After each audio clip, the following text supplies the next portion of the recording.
Hello, everyone. We're back once again talking a lot of great stuff here. But first, we're going to talk about the big trailer that just came out. Yes, we know Captain Marvel just came out. Yes, we know Game of Thrones season 8 trailer just came out. We're going to talk about that here in a little bit. But first off, we're going to talk about the biggest trailer of them all. And no, I'm not talking about Spider Man Homecoming Far From Home. I'm talking about Avengers Endgame. It finally hit all over the interwebs out there. It is truly something to behold. I'm so excited. I know my daughters were excited. One of my daughters was actually screaming in the car with joy that she finally got to see the latest trailer for the the next Avengers story saga, Avengers 4, that's going to be coming out late April, early May. Because I saw April flash on there. I don't know if that's just for the international type deal, or they're going to do the same thing again, where they're going to list it out in early May here in the US, but then again, take it back a week and start it out a week early for everyone else in the worldwide audience. So it is Avengers Endgame, my friend. You got a chance to check out the awesome trailer. I thought it was really, really good and one of the better debut trailers for Marvel. It is looking like it is coming to an end for certain characters, but it also looks like it may be something for a lot of people to get hopeful as far as maybe some returning faces as well. Yeah, I saw it. Yeah, it kind of like it started out. What's cool about this is they didn't have to wait to do any build up because the last movie did all the building up. So this is kind of the climax of it, and you could tell with the pace of the soundtrack. I was talking to Brian Kane about this earlier. The pace of the soundtrack is like I didn't really like it because it's too epic and there wasn't really anything happening in the trailer, but all the build up happened in the first part of the thing, so that's why it's already going to start out kind of on an epic note. They're hoping, but the one thing I think they're hoping for is that people are still going to be riding the high of the last Avengers movie. Uh, and as for Iron Man, they're not going to leave him floating in a spaceship. If you haven't watched the trailer yet, that's a spoiler. But yeah. So my predictions for the movie is that I don't think we're going to see anybody that got disintegrated in the last one come back until later on the film. But I did love the reveal of Ronan, and I like how they brought him about without doing like the bloody massacre that happened to his family in the comic books. And here they just disintegrated, and so that's how Ronan is born. And then the whole thing with Ant-Man, I hope they go into detail about how he came out of the quantum realm. Well, that's to me a little bit of an issue that I have is that Ant-Man, knocking on the door at the end, buzzing in, making it aware that, yeah, we knew eventually he was going to find some way out of the quantum realm, but I kind of like those things left a little bit too mystery. Just even a small percentage of a what if scenario. What if he didn't get out of the quantum realm? Or maybe the Avengers had to go in and save him out of the quantum realm. I didn't like that part of it per se because I think it just sends too much of a message. Because Disney itself is kind of weird in how it keeps certain things secret, but is unfortunate in that they just try to let some things out of the bag too soon. And I think having Scott Lang's character right there at the end, ready knocking on the door for the Avengers household right there in the Avengers, office or station, their whole 9 yards that they've got there, the Avengers facility, for lack of a better term. I think that it just shows a little bit too much because I kind of like that little air of mystery on if he was going to get actually out of the quantum realm that he got himself stuck in at the end of Ant-Man and the Wasp. Well, think about it this way, it's a very dark trailer, right? There's not a lot of really any lighthearted moments in it, and Marvel doesn't do that. So I think that there's probably some pressure on them to put something funny in it, I guess. So that's why they needed Ant-Man, because Ant-Man, and I guess Rocket Raccoon in a way, which they didn't show him in the trailer. So I'm hoping that that's not a permanent thing. But Ant-Man is the comic relief at this point. Like, he's all that's left. Ant-Man and Rocket and, Thor a little bit. They're the comic relief, but more so like Paul Rudd has his work cut out for him. Like, he has the acting chops to keep the light tone or the light thread, going through the darkness of this what this film is probably going to lay out for us. So I think there's some pressure there, and they needed that. They needed that comedic tone, so it didn't come across as like a DC movie. Well, it was dark at some points, especially when it concerned Iron Man, but also, like you mentioned, with Jeremy Renner's character in Hawkeye now changing over into the Ronin character. No sign of a bow and arrow right there. It was all some swordplay, and it looked like he had done some serious damage. Yeah, so Ronin, for those of you guys who don't know, Ronin is another alter ego of Clint Barton, and he in the comic books his family is killed. I want to say it's by Shield or Hydra agents, but his family's murdered, and he turns into Ronin, and Ronin is basically the Punisher with swords. Like he has no quarrel in killing people, and I don't know how far they'll take that in this film, uh, but I think the audience could all benefit from maybe having a flashback scene of his family getting falling victim to the snap, just to kind of see the emotion that drove him into madness, because it wouldn't make sense if he was just Ronin all of a sudden. Maybe something that might pop up as an end credit scene right there at the end of Captain Marvel per se.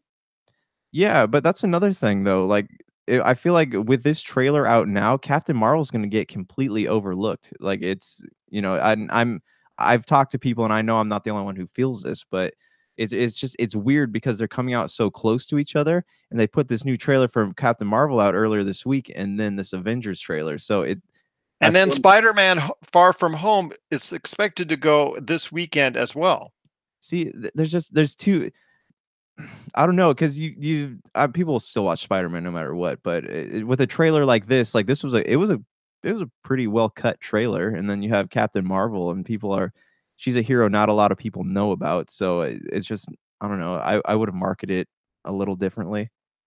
Agree with you on that. I would have given Captain Marvel as much leeway and as much space away from Avengers Endgame because of the fact, like you said, this Captain Marvel movie has a chance, if done well, could be another billion-dollar property for Marvel. But when they jam it so close within the same week of time, it might get convoluted as far as her story being separated from the Avengers Endgame, at least initially, because we all know it will have to at some point come together as far as her contribution to the Avengers in Endgame and the movie going forward for her in the next phase of the Marvel Cinematic Universe, because her importance to that MCU going forward is really, really going to be a key thing for the entire Avengers team. Yeah, I agree. She's obviously, with what happened in the end credits of the last Avengers film, she's plays a key part in the unraveling or the re-raveling of the MCU. Where she shows up, how she shows up, who knows? I think that, that's gonna be maybe the one thing that draws people into Captain Marvel besides, the star power. But I mean, uh, as far as marketing goes, people are going to if people don't go, because it's also risky, because if people don't go see Captain Marvel, they're gonna be a bit confused when she all of a sudden shows up, because I guarantee there's gonna be an end credit scene that's gonna connect the two movies. So um yeah, I'm interested what part she's gonna play, how she's gonna, stand up, and how her on-screen chemistry is gonna be with people like Thor or Doctor Banner or Iron Man. I feel like she's gonna have a part in rescuing Iron Man. I don't know for sure, but that's a prediction that I am making.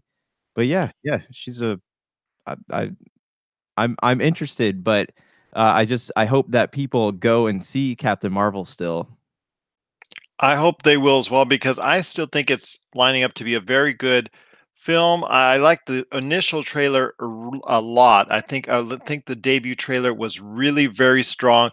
This second trailer wasn't quite as good, but it still hits the notes as far as explaining a little bit more of the background of her and also the Kree Skrull War that is continuously going on with at the time of the picture that it is, in that structure of the whole Captain Marvel picture that's going to be that we're going to be seeing come March. So I will tell you what, it is looking very good right now for the Marvel Cinematic Universe.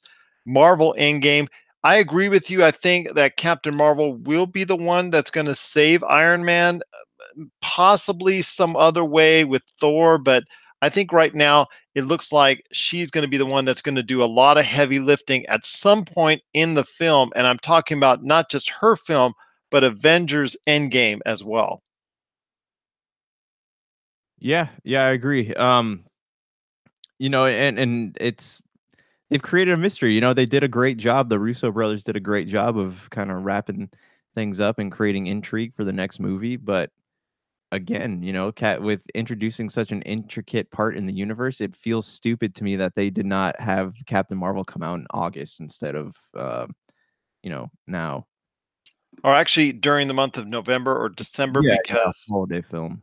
yeah, because I think it would have served. I think it would have sufficed better because they really need that 10-point film that they don't really have out, unless you're talking about Mary Poppins Returns. That could do pretty good. I'm not talking about huge box office numbers, but I am talking possibly a 1 to 200 million dollar domestic haul for Mary Poppins. That could do pretty good, but I don't see a Star Wars: The Last Jedi type rake in the box office that you got last year as far as Disney and all that's concerned. So Captain Marvel could have been the one to take place during that realm. It would have kicked Aquaman out the window. So I'm into 2019. I'm curious to see what Aquaman will do, because if Aquaman does really well when it comes out on the 21st, and if it does really well with audiences into January of 2019, it'll be interesting. Like you said, it could have been Captain Marvel in that place, and it would have probably done even a little bit better than what Aquaman would have done in that same spot, in late December ish and early January, being the top film during that time.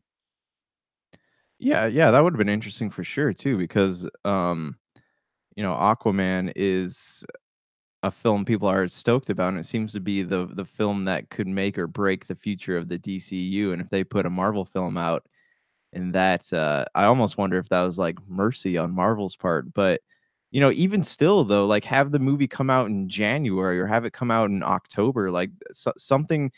It's too close to April. It comes out in February, right? So it's too close to April, and I think early March, either early March, I think. yeah, it's too close to April when Infinity War comes out, and that was not good planning, and I don't know if they thought about what the repercussions of that might be, but yeah. I will say just one last part of the subject when we talked about the Avengers Endgame trailer, and that's while we saw Thor really devastated about not only losing his entire family, his brother, his good friends, even have you also got to remember that they've lost half of Asgardians. So not only half were killed at the beginning of Infinity War that were still left on the ship, but half of those individuals were killed on the snap, decimation, whatever you want to call it, that they're now referring it to. And yeah, I guess they're calling it decimation. According to the Prelude book that has just come out this weekend, it looks like as that they have not notified the world, or the world doesn't know exactly what's going on. There's only a few limited amount of people that are actually aware of Thanos and what he did with the snap, decimation, all that type of deal. So we see Captain America, he's devastated. Thor, he's devastated. I like the fact that Black Widow, of all people in this trailer, is the one to step up and actually take hold of, pretty much a good part of this trailer, and looks like she will be getting a bump up in what's going on in the movie. Going forward with a movie of her own, she could portray a very strong part of at least the beginning part of the next phase of the Marvel Cinematic Universe. And that's the feel I've got exactly from this trailer. Yeah, she seemed to be the one with her act together, keeping her head up. So, And yeah, also, she was there to witness Ronan. yeah, yeah. So that's because they're friends, like they're really close friends. So I wonder if at some point in this movie they're going to talk about her going to find him and see if he's still alive. And and possibly her bringing him back from the brink of whatever he's going through, like he did to her way back when. Yeah, yeah. That. Sounds about right. Any last thoughts you have on the Avengers Endgame initial debut trailer? I'm so excited for it. Like I said, I would have done without the end part with Ant-Man, but otherwise I think it was an extremely strong trailer that gives a lot of signs that people are very excited for this movie, and I think it does tell an overarching narrative that yes, there's going to be the end for some, but a beginning for a lot of others. Yeah, I'm curious what the Russos meant when they said that Cap's not completely done. It's just, a message from, the actor. What in the hell is his name? I'm having my brain is, like, shutting off. Chris Evans. Yeah. Yeah, it's just emotional message from Chris Evans that Captain's not actually done, so that makes me think that Iron Man's gonna be the one to die. Uh, but also, they didn't really show much of Thanos in this trailer, so I'm hoping the next one might give a little more detail, and I'm sure we'll be seeing another trailer here soon, but, yeah, no, I'm intrigued, I wanna see it, I've, been wanting to see it, and the trailer did not disappoint, it really carries over, the one thing that I would be concerned about is Captain Marvel and, whether or not people can get off that high that the last Avengers left them on to kinda check out her origins and see how she plays into the whole thing. I would hope they give it a chance. We saw that Ant-Man and the Wasp, even though it did better than the original, still did not earn half of what Black Panther did. So that was kind of concerning overall that it only took in 600 million. I know that we're only talking 600 million there, but that is still half of what Black Panther did roughly. And obviously it's substantially less than what Avengers Infinity War did, which kind of worries you because people were excited coming off of what was going on with Avengers Infinity War. It does have some relation to it. And the fact that a lot of people did not see it was kind of concerning to me that going forward, that Captain Marvel might actually, the numbers might go down as well on that movie. And people are just going to be waiting for hopping over into Avengers 4 and just checking that movie out, instead of what's coming out or what came out in between. Yeah, yeah, I agree, man. Sorry, I don't really have much else to to add here, but yeah, no, I think that you're right. So hopefully it all works out, all comes together. Captain Marvel, it looks to be a great film. So does Infinity War, but it sounds like Captain Marvel is a key player in moving the plot forward. So we'll see if their marketing pays off or if it's they end up having to learn from this one. Just before the Avengers Endgame trailer dropped, the HBO network dropped its own bombshell trailer in a kind of snippet preview, a kind of debut type trailer for season 8 for the Game of Thrones. Your thoughts on this very symbolic, not very expressive trailer that was shown by HBO covering the impending season 8, which is going to be some of the final episodes of the series for Game of Thrones.